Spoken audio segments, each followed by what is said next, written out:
You are looking at Julian's pronunciation guide, where we look at how to pronounce better some of the most mispronounced words in the world, like this other curious word. But how do you say what you're looking for today? We are looking at how to pronounce these names, as well as how to say more confusing names that many mispronounce, so make sure to stay tuned to the channel for reference in German, since it's a word or name of German origin. It is said as Ottilie.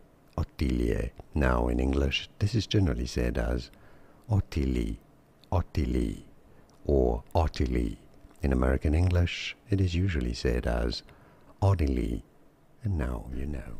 Here are more videos on how to pronounce more confusing words and names too many mispronounced. Like this video if you found it useful. I appreciate your support. I'll see you soon, and thanks for watching.